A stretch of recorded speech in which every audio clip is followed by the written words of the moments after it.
रहा कि भी अरे रबड़ी पी के आयो प्रवचन शुरू किए हैं, ऐसा नहीं। परिस्थिति से कह रहा हूं, हर परिस्थिति ऐसी खुशबूदार सुगंधित वायु लेके आती है कि उसमें लाडली की मंद मुस्कान होती है।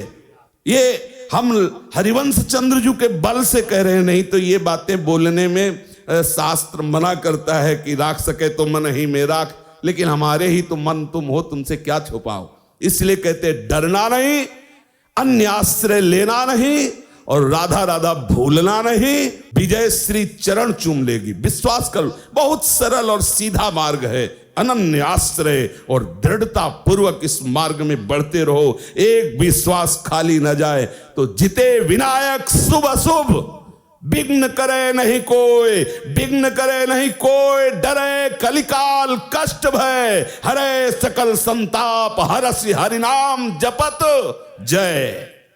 ये परमार्थ है, ये भगवत मार्ग है।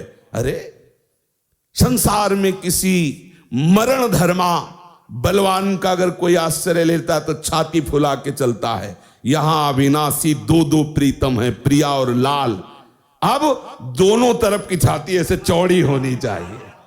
ये मरने का भय, कष्ट का भय अनंत जन्मों से भोगता चला रहा हूं, भूल रहा हूं, इसलिए समझ में नहीं।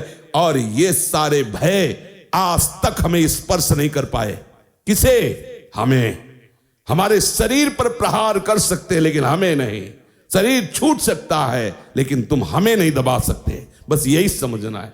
प्रहलाद जी से मित्रों ने पूछा, हिरण्यकश्यप का ऐसा तीक्ष्ण वार, उनके जो असुर जन है हिंसा में उनकी रुचि है, मारने का आदेश होता है, बड़े बड़े पैने अस्त्रों के द्वारा 5 वर्ष के सुकुमार राजकुमार के शरीर को छेदना चाहते हैं। मित्रों ने पूछा कौन सी ऐसी सिद्धि थी जो ऐसे त्रिभुवन पति के अस्त्रों से भी आपके अंग में खरोच नहीं? बोले बस हरि हरि हरि हरि हरि हरि, केवल जिह्वा से हरि हरि बोलता था और मैंने देखा कि हरि मुझे ऐसे अकवार भरे हुए, तो मेरे शरीर में कोई अस्त्र छूता ही नहीं था। जल में फेंका, अग्नि में जलाया, पहाड़ से। बिल्कुल आप निश्चिंत रहिए, कोई महान भगवत प्राप्ति में बाधक बात को हटाने के लिए मेरे प्रिया प्रीतम ऐसे ही कोई सरल लीला करके निपटा देते हैं।